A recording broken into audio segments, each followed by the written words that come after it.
아, 여러분 혹시 영화 조선 명탐정 각시투구꽃의 비밀 보셨어요?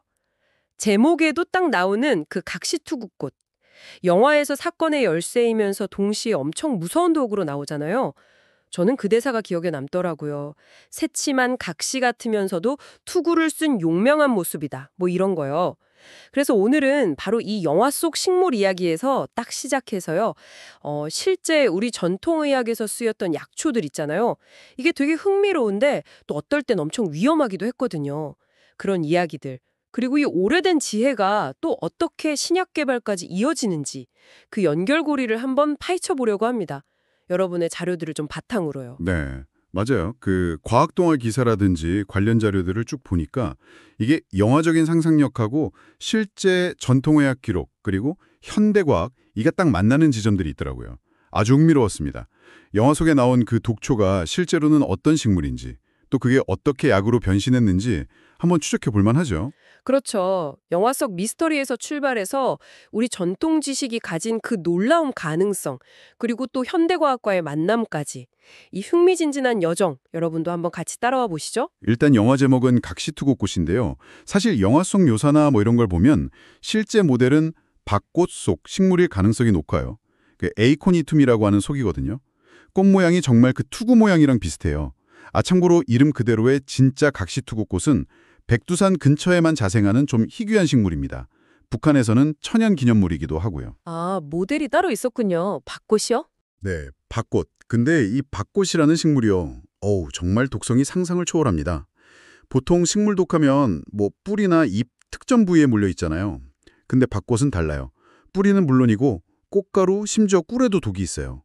그야말로 식물 전체가 독덩어리인 셈이죠. 네, 꽃가루랑 꿀에도요. 아니, 그럼 그 꿀 먹은 벌이 만든 꿀은요? 바로 그겁니다. 그 꿀을 먹은 벌이 만든 꿀을 사람이 먹고 중독된 사례도 있을 정도예요. 그 정도로 독성이 정말 강력해요. 이야, 잠깐만요, 잠깐만. 아니, 그렇게 뿌리부터 꿀까지 전부 독이 있는 식물을 약으로 썼다고요? 이거 뭐 독인지 약인지 어떻게 가능했던 거죠? 좀 무서운데요? 네네, 바로 그 점이 이제 놀라운 부분인데요. 한의학에서는 이 밭꽃의 덩이뿌리를 그냥 쓰지 않았어요. 아주 특별한 가공 과정을 거쳐서 부자란 약재로 만들어서 썼습니다. 이게 상한론 같은 굉장히 오래된 의학 서적에도 나올 정도로 꽤 중요한 약재였어요. 물론 워낙 맹독성이라서 과거에는 뭐 사냥할 때 화살촉에 바르는 독 있잖아요. 그런 농도로 쓰거나 심지어 사약의 재료로 쓰이기도 했죠. 우와, 그 사약이요. 그런데 그걸 치료용으로도 썼다니? 네, 그래서 치료용으로 쓸 때는 정말 조심해야 했어요. 반드시 불에 굽거나 삶아서 독성을 확 줄이는 포제라는 과정을 거쳤습니다. 열을 가해서 독성 성분을 변화시키는 거예요. 그리고 이렇게 만든 포부자도 그냥 단독으로 쓰기보다는 감초나 생강 같은 다른 약재랑 같이 써서 독성을 한 번 더 제어하고 약효를 좀 조절했어요. 아, 독성을 중화시키는 거군요. 포제. 그렇죠. 동의보감에도 기록이 있는데요. 성질이 매우 뜨겁고 맛은 맵고 달며 독이 매우 강하다 이렇게 시작해요. 그런데 몸에 차가운 기운을 몰아내고 기능 저하를 회복시키는 데는 최고다 이렇게 나와 있거든요. 이걸 현대적으로 풀이하면 몸의 신진대사를 그냥 확 끌어올리는 효과라고 볼 수 있어요. 심장박동을 강하게 하거나 혈압을 높이고 면역력을 증강시키는 그런 작용들이 있어서 신경통이나 류머티즘 관절염 같은데 많이 활용했습니다.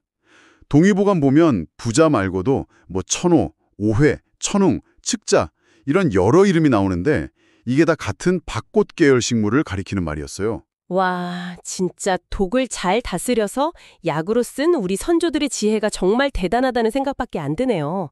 근데 이게 그냥 옛날 이야기로 끝나는 게 아니라 지금도 이 지식이 살아 숨쉬고 있다는 거죠. 여기서부터가 진짜 재밌을 것 같은데요. 맞습니다. 바로 그 점이죠. 대표적인 예가 아마 들어보셨을 텐데 말라리아 치료제 아르테미시닌이에요.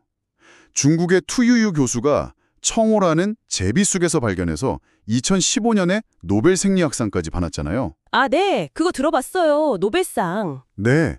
근데 정말 놀라운 건 그 발견의 핵심이 아주 오래된 중국 의서에 있었다는 거예요. 기원전 340년 기록에 나온 대로 끓이지 않고 생즙을 짜서 쓰는 그 전통 방식을 그대로 따랐기 때문에 약효 성분을 파괴하지 않고 온전히 얻을 수 있었던 거죠. 끓이지 않는 방식이요? 보통 약은 막 달여서 푹 끓여서 쓰는 거 아니에요? 그렇죠. 보통 생각하는 가열 추출법으로는 그 약효 성분이 다 파괴됐던 거예요. 그런데 수천 년 전 기록에 나온 그 방식을 따랐더니 이게 되네? 이렇게 된 거죠. 정말 고대의 지혜가 결정적인 힌트가 된 셈입니다. 이야, 진짜 대단하네요. 몇천 년 전 기록이 현대 신약 개발에. 국내 사례도 있습니다. 혹시 조인스라고 들어보셨나요?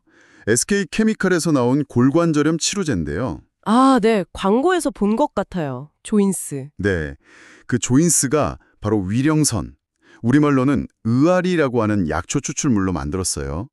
근데 이 위령선을 약으로 쓴 기록은 무려 신라시대까지 거슬러 올라갑니다. 우리나라에서 가장 오래된 향약 처방집인 향약구급방에 보면 신라시대 승려가 당나라에 갔다가 풍병, 그러니까 지금의 관절염이나 신경통 같은 병을 앓았는데 이 위령선으로 고쳤다는 이야기가 실려 있어요. 그 이후로도 계속 요통이나 중풍 같은 데 쓰이다가 현대 기술과 만나서 이렇게 관절염 치료제로 다시 태어난 거죠. 신라시대부터 쓰던 약초가 지금 관절염 약으로요? 와, 이것도 정말 신기하네요. 그렇죠. 또 온나무도 빼놓을 수 없죠. 온나무 하면 보통 피부에 닿으면 막 두드러기 나고 알레르기 일으키는 어떻게 보면 독성 식물로 많이 알려져 있잖아요. 네, 맞아요. 옷 오른다고 하죠. 네. 그런데 그 수액은 천년이 가도 잘 썩지 않는 최고의 천연 방부 도료, 오칠로 아주 귀하게 쓰였고요. 약으로도 썼습니다. 주로 혈액순환을 개선하는 효과가 있다고 알려져 있고요. 최근에는 강동경희대병원 연구팀에서 이 온나무 추출물을 이용해서 전이성 신장암 환자를 치료한 사례를 발표하기도 했어요. 항암 효과에 대한 연구도 아주 활발하게 진행 중입니다. 이고 또 현대의학이랑 만나서 새로운 가능성을 보여주고 있다는 게 놀랍네요. 결국 오늘 이야기는 영화 속 그 독초 하나에서 시작했는데 이렇게까지 연결되네요. 과거의 기록 또 경험 속에 잠들어 있던 지혜가 현대 과학기술과 딱 만나서 새로운 생명을 얻고 있다. 이런 거잖아요. 자, 여러분 이게 우리한테 시사하는 바가 뭘까요? 이게 단순히 그냥 옛날엔 그랬대 하는 이야기가 아니라 어쩌면 미래 혁신의 열쇠가 우리 주변 혹은 발밑에 숨겨져 있을지도 모른다는 점 아닐까요? 네, 오늘은 영화 조선명탐정의 각시투구꽃을 단서 삼아서요.